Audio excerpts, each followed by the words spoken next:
Filosofía y Letras de la Universidad Nacional Autónoma de México, maestro en Humanidades por la Facultad de Filosofía y Letras de la UAGRO, becario de la Fundación para las Letras Mexicanas y del programa Jóvenes Creadores del FONCA, ambas en el área de narrativa. Además, es ganador del Certamen Nacional de Cuento de los Juegos Florales Nacionales Universitarios en su edición número 36 de 2018. Convocado por la Universidad Autónoma y la Secretaría de Cultura de Campeche por el libro El color coral.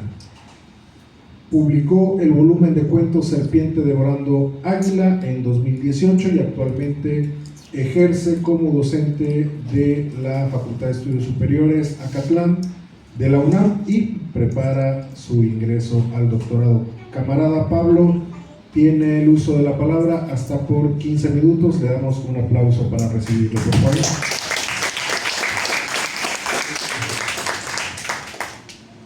Hola, buenas tardes, ¿cómo están? Espero que todo muy bien. Muchas gracias por estar acá y muchas gracias a los y la colega, aunque tengo el gusto de compartir mesa y palabra esta tarde.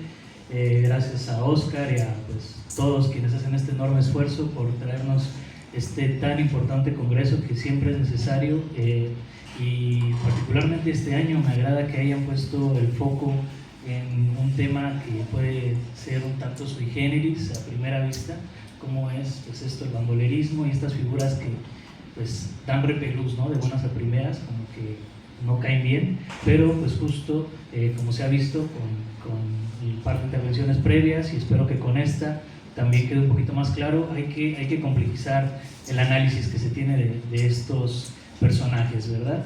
Entonces, por cuestiones de tiempo, preparé una ponencia un poquito extensa, no los quiero aburrir ni mucho menos excederme de tiempo, entonces voy a volarme las notas al pie de página y creo que las conclusiones también, que básicamente es una recapitulación de todo lo anteriormente dicho, aunque sí quisiera rescatar una última pregunta, que es con la que cierro mi intervención, que también es la que concluye las conclusiones, valga la redundancia. Y bueno, para ya no hacer el cuento más largo, le damos que es mole de olla. Esto dice: o te aclimatas o te aclimueres. Forajidos rurales del Sertón y la Pampa. Introducción. Sigue, por favor. Eso. La manía de ensalzar personajes y hazañas de dudosa moralidad no es un fenómeno aislado en absoluto, ya que prácticamente a lo largo de toda la historia y lo ancho del mundo entero se han propalado relatos como el de Robin Hood, pasando por los de demasiados piratas reputados o los tan trillados cowboys gringos, hasta llegar a nuestros días y terruño, con ejemplos como el de Malverde y la ola de idolatría que recibe el submundo criminal con sus ominosas celebridades, exaltadas y romantizadas por los corridos tumbados, narrativas de parafernalia alterada remangada y demás manifestaciones semejantes. Si bien es un tema tan vasto como interesante, nos limitaremos aquí a un análisis comparativo entre la, acaso, idealizada figura del bandolero rural, presente en dos tradiciones culturales y literarias concretas de nuestra América Latina. Por un lado, los jagunzos y cangaceiros del sertón brasileño, y por el otro, su parentesco simbólico con el gaucho rioplatense. Lejos de abordarlos únicamente como viles delincuentes marginales, serán apreciados como personajes fronterizos afines, como construcciones complejas que surgen en contextos de precaria estabilidad sociopolítica y economías periféricas, donde las disputas por la tierra y los casi siempre escasos recursos suelen ser la constante invariable. Esta ponencia indaga acerca del modo en que dichos arquetipos encarnan formas ambiguas de violencia, resistencia y legitimidad alternativa, funcionando a la vez como agentes del caos y como portadores de muy particulares códigos de honor, justicia y pertenencia comunitaria. Los sertones de Acuña, 1902, La guerra del fin del mundo de Vargas Llosa, 1981, y sobre todo Gran Sertón Veredas de Guimarães Rosa, 1956, conforman la literatura del cangazo a discutir aquí. Por su parte, de la rica tradición gauchesca, baste destacar Don Segundo Sombra de Huiraldes, de 1926, y desde luego el ineludible Martín Fierro de Hernández, 1872. Estas obras, en su conjunto, permiten rastrear los procesos de mitificación, estetización y resignificación del forajido, cuyo signo oscila siempre entre la épica popular y la tragedia histórica. En este sentido, el jagunço, el cagaceiro y el gaucho no solo reflejan tensiones históricas específicas, sino que actúan como dispositivos de representación mediante los cuales las sociedades latinoamericanas narran su relación conflictiva con el poder, la violencia y la exclusión. La que sigue, por favor. 1. El INDE de un meollo liminar. En regiones donde la ley institucional llega tarde, llega mal o de plano nunca llega, suele instalarse otra forma de legalidad, menos visible pero no menos eficaz, una justicia muy entrecomillada, hecha de costumbres, de fuerza, de lealtades personales y ante todo de violencia descarnada. En estos espacios, el Sertón, la Pampa, pero otros territorios de frontera también, emerge la figura recurrente del mentado forajido rural, personaje que vive fuera de la ley estatal y centralizada, pero no por esto necesariamente exento de todo orden. El paródico juego de palabras, con aire de refrán, muy popular en mi pueblo, que hace las veces de título de esta intervención, o te aclimatas o te aclimueres, apela a condensar brutalmente esta lógica, someterse a un código no escrito que regula la vida, la muerte y la pertenencia a un hábitat hostil, donde todo atisbo de paz es estéril. Esta frase entraña una cruda verdad que sirve aquí como punto de partida para pensar a los jagunços, cangaceiros y gauchos, no simplemente como bandoleros sagaces ni criminales desarmados a secas, sino como entes depositarios de un código legal alternativo, en contextos donde la institucionalidad brilla por su ausencia.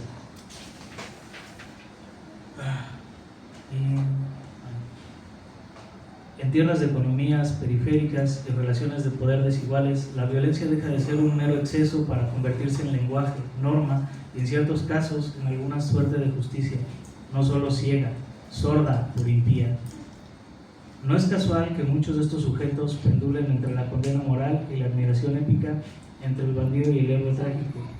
Desde la literatura, a través de las obras mencionadas y muchas más, se pueden observar cómo estos personajes son progresivamente mitificados, resignificados e incluso venerados. Y bueno, a la luz de estas reverberaciones, proponemos leer al forajido rural como una figura liminal, alguien que habita el umbral entre la ley y la anomia, en el sarmentoso cuento maniqueo de civilización versus barbarie, entre la comunidad más fiel y el peor exilio social. Más que reliquias de una época arcaica, el jagunço, el cagaceiro y el gaucho matrero funcionan como alegorías persistentes a través de los cuales la sociedad latinoamericana sigue interrogándose los límites de la legalidad, la legitimidad de la violencia y las formas posibles y a veces imposibles de justicia. La siguiente, por favor.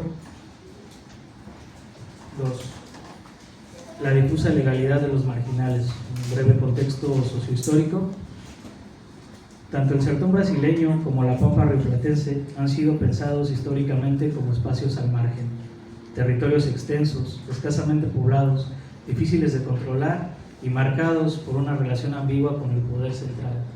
No se trata solo de regiones geográficas, sino de auténticas fronteras internas, donde la presencia del Estado es parca o intermitente y donde la ley escrita convive o incluso compite con parámetros normativos mucho más pragmáticos. En estos contextos, como en tantos otros de nuestra América, la violencia no aparece únicamente como fruto de la ruptura del orden, sino como el fundamento cardinal de uno nuevo. La ausencia de instituciones estables, la concentración desigual de la tierra y la persistencia de economías rurales precarias, como los retirantes que en épocas de sequía se ven obligados a abandonar su hogar para no perecer de inanición, catalizan un caldo de cultivo fértil para que se gesten formas de autoridad local basadas en la fuerza y el patronazgo y la lealtad sustentada en el culto a la personalidad del líder. Por cierto, pequeño paréntesis, esa pintura que ven ahí como fondo de esta diapositiva es de un autor brasileño, Cândido Portinari, que se llama justamente Los Retirantes y plasma muy bien. Digo, aquí está muy mal, no está tan nítida, pero si tienen la oportunidad de buscarla, seguro les saca una lágrima, y si investigan el contexto que hay detrás de la pintura, pues varias más, ¿no? Entonces, es un poco lo que se trata aquí, muy de pasada, ¿no? Continúo. Es en este entramado donde surgen el jagunço y el cangaceiro del Brasil, el gaucho en Río de la Plata, sujetos armados que operan en una zona gris entre el deber ser y el poder ser. Lejos de aparecer como actores aislados, lobos solitarios como Martín Fierro, estos forajidos suelen tejer redes grupales. El jagunço no es un simple bandido errante, sino, con frecuencia, un hombre al servicio de un coronel, un terrateniente de una facción local. El cangaceiro, por su parte, encarna una forma más nómada y libre de la violencia, aunque no por esto ajena a códigos internos, jerarquía y pactos tácitos con las comunidades rurales. Algo similar ocurre con el gaucho, que oscila entre el trabajador rural, el desertor, el contrabandista y el rebelde, que no haya cabida en la sociedad civilizada, entre comillas también. En todos estos casos, el forajido emerge como un producto de una estructura social que lo necesita y al mismo tiempo lo condena. La violencia que despliega puede ser temida, pero también reconocida como la única alternativa viable y eficaz, pues la justicia estatal es inexistente o corrupta. Bueno, saltamos un poco para, nada más les cuento rápido que hubo un acontecimiento muy estremecedor en Brasil a finales de 1800, la Guerra de Canudos. Vargas Llosa tiene una novela muy buena al respecto, cuando todavía tenía los pies en la tierra del Señor.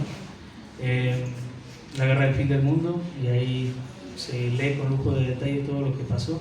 Pero esto, ¿verdad? Aquí vemos que los cangaceiros y sobre todo los jagunços operaban con una lógica no tanto de matar por matar o de robar por robar, sino de pues, simplemente defender lo que a su interpretación era lo justo y lo que les pertenecía, ¿verdad?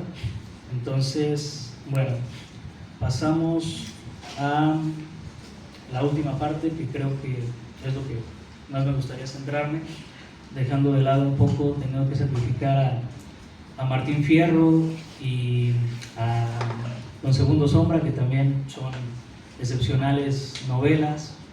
Bueno, Martín Fierro es un canto épico, ¿verdad? Pero bueno,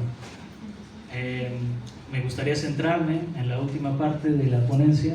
Por favor, la que sigue, y esa, y esta es la cuarta parte, ¿sí? Las veredas de una filosofía sin doctrinas. En la obra Cumbre de Guimarães Rosa, el sertón puede leerse como una manifestación radical de las contradicciones internas que habitan a todo ser humano, siendo Riobaldo, un jagunço veterano, la sinécdoque perfecta, quien narra su historia desde el registro más oralmente cotidiano e imaginable, que a la vez está revestido de un rango elevadamente poético. En la novela, el desierto florido deja de ser un mero espacio geográfico o social para convertirse en una condición del mundo, una lógica que organiza la experiencia, la moral y la violencia.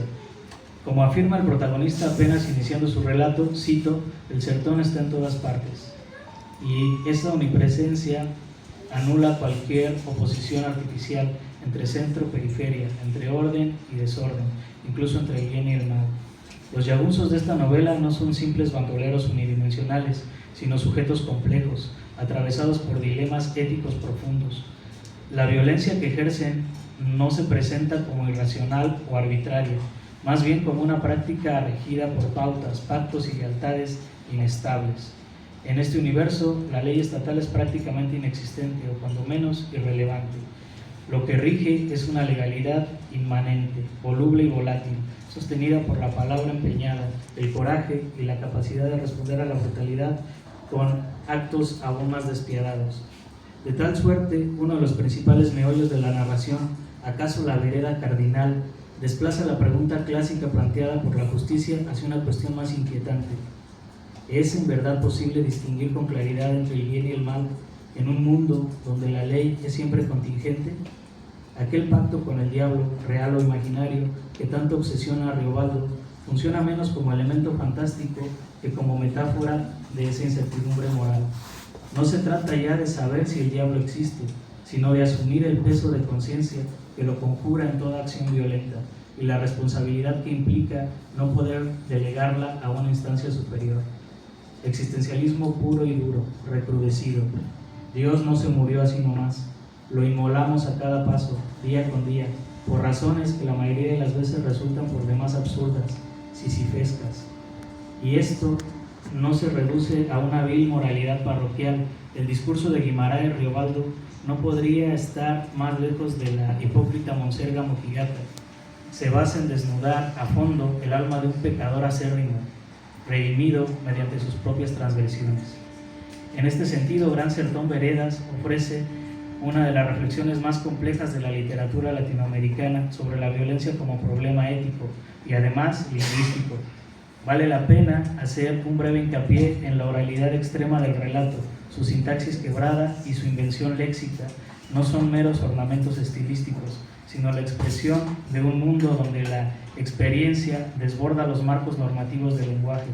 El yagunzo no solo vive fuera de la ley, habla fuera de ella.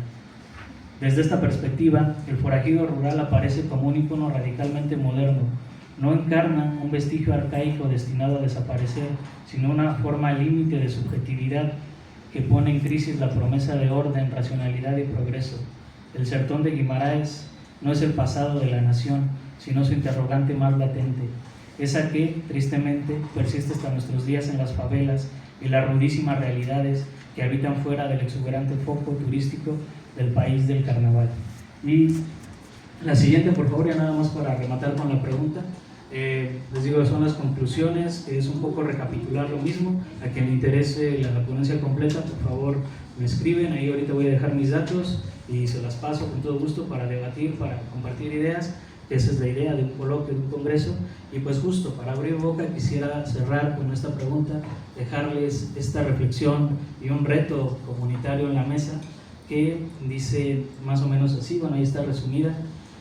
¿Será que pese al dramático calentamiento global y demás cambios de clima en el panorama sociopolítico y cultural contemporáneo, seamos incapaces de aprender de los errores y horrores pretéritos para temperar los ánimos de nuestra burda naturaleza humana y prefiramos perpetuar la cruel disyuntiva entre matar o morir? ¿Cuál es el alcance real de nuestro albedrío, tan maleable por el ambiente? Porque si bien seguir sumisamente sometidos al despotismo de los poderes fácticos no es una opción, ¿acaso existe una alternativa no violenta para erradicar su yugo y coexistir como una auténtica comunidad a gran escala, en armónico apoyo mutuo? Ahí se las dejo. Muchas gracias.